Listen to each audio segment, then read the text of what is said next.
Assalamualaikum warahmatullahi wabarakatuh.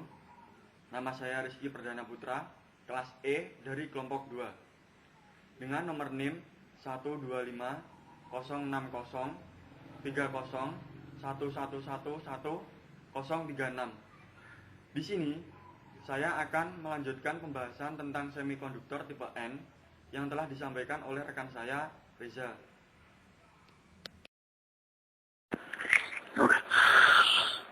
Semikonduktor tipe N. Semikonduktor tipe N dapat dibuat dengan menambahkan sejumlah kecil atom pengotor pentavalen seperti antimoni, fosforus, atau arsenik pada silikon murni. Atom-atom pengotor atau dopan ini mempunyai 5 elektron valensi sehingga secara efektif memiliki muatan sebesar plus 5K.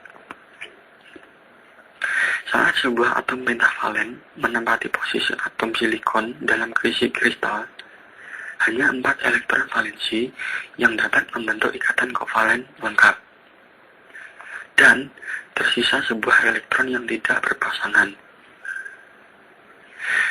Dengan adanya energi termal yang kecil saja, sisa elektron ini akan menjadi elektron bebas dan siap menjadi pembawa muatan dalam proses handaran listrik. Material yang dihasilkan dari proses pengotoran ini disebut semikonduktor tipe N karena menghasilkan pembawa muatan negatif dari kristal yang netral. Karena atom pengotor memberikan elektron, maka atom pengotor ini disebut sebagai atom donor.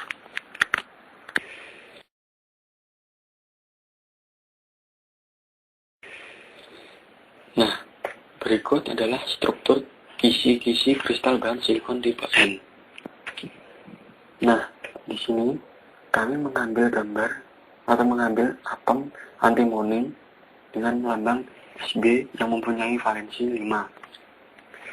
Karena atom antimoni bervalensi 5, maka 4 elektron valensi mendapatkan pasangan ikatan kovalen dengan atom silikon. Sedangkan elektron valensi yang kelima tidak mendapatkan pasangan. Oleh karena itu, ikatan elektron kelima ini dengan inti menjadi lemah dan mudah menjadi elektron bebas.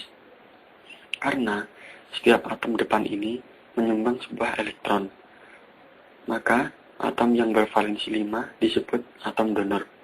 Dan elektron bebas sumbangan dari atom dopan ini pun dapat dikontrol jumlahnya atau konsentrasinya.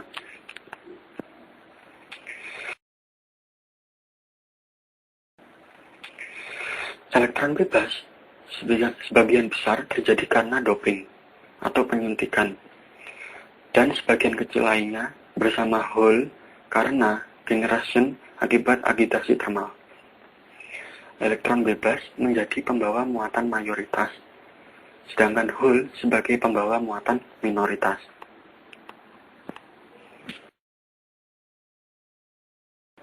Meskipun bahan silikon tipe N ini mengandung elektron bebas atau pembawa mayoritas cukup banyak, namun secara keseluruhan kristal ini tetap netral. Karena apa? Karena jumlah muatan positif pada inti atom masih sama dengan atom keseluruhan elektronnya. Pada bahan tipe N, di samping jumlah elektron bebasnya atau pembawa mayoritas meningkat, ternyata jumlah Hole-nya atau pembawa minoritas menjadi menurun. Hal ini disebabkan karena dengan bertambahnya jumlah elektron bebas, maka kecepatan Hole dan elektron berekombinasi atau bergabungnya kembali elektron dengan Hole semakin meningkat, sehingga jumlah Hole-nya menjadi menurun.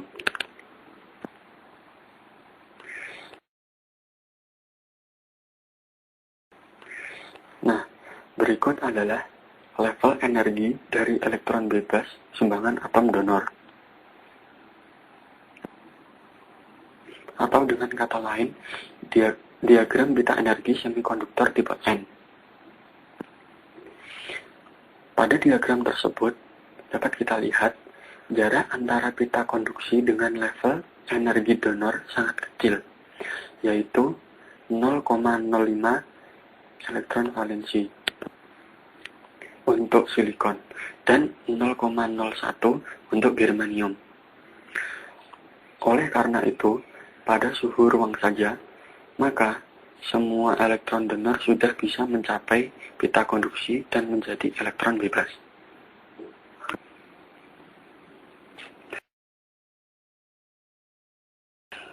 Karena atom-atom donor telah ditinggalkan oleh elektron valensinya, yakni menjadi elektron bebas, maka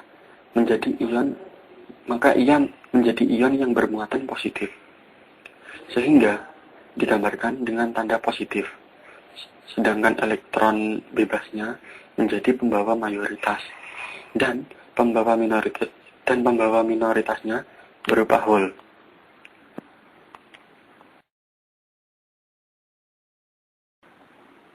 Nah, berikut adalah bahan semikonduktor tipe N. Dalam gambar ini, atom yang bermuatan positif merupakan ion donor, sedangkan bulat yang tidak diarsir itu merupakan pembawa minoritas yang dapat kita kenal dengan hole. Sedangkan yang terakhir yakni bulat hitam itu merupakan pembawa mayoritas atau elektron bebasnya.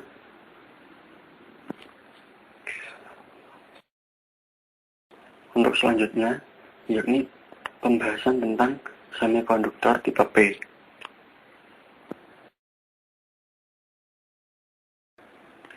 Semikonduktor tipe P sama seperti semikonduktor tipe N.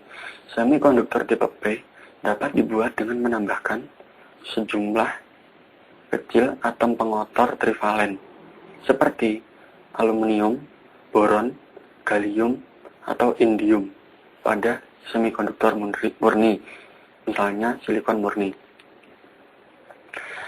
Atom-atom pengotor atau dopan ini mempunyai 3 elektron valensi, sehingga secara efektif hanya dapat membentuk 3 ikatan kovalen. Saat sebuah atom trivalen menempati posisi atom silikon dalam kisi kristal, maka akan terbentuk 3 ikatan kovalen lengkap dan tersisa sebuah muatan positif dari atom silikon yang tidak berpasangan, yang disebut dengan lubang atau hole. Material yang dihasilkan dari proses pengotoran ini disebut semikonduktor tipe P, karena menghasilkan pembawa muatan negatif pada kristal yang netral. Karena atom pengotor menerima elektron, maka atom pengotor ini disebut sebagai atom akseptor.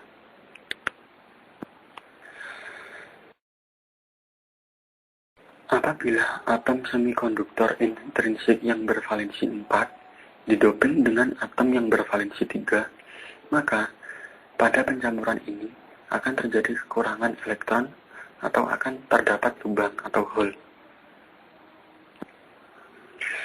Karena atom dopan mempunyai 3 elektron valensi, maka hanya 3 ikatan kovalen yang bisa dipenuhi.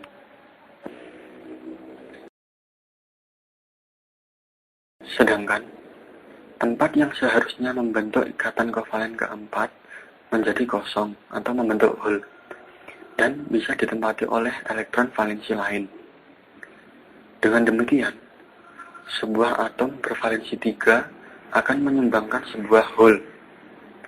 Atom bervalensi 3 atau trivalen disebut juga atom akseptor karena atom ini siap untuk menerima elektron.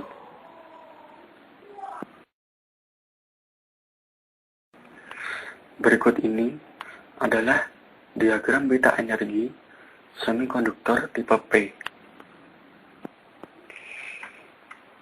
Nah, di sini dapat kita lihat jarak antara level energi akseptor dengan beta valensi sangat kecil, yaitu sekitar 0,01 elektron valensi untuk germanium dan 0,05 untuk silikon.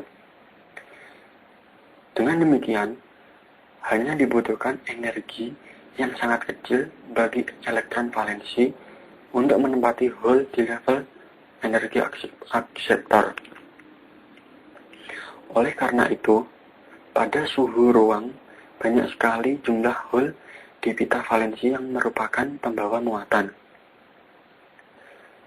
Karena atom-atom akseptor telah menerima elektron, maka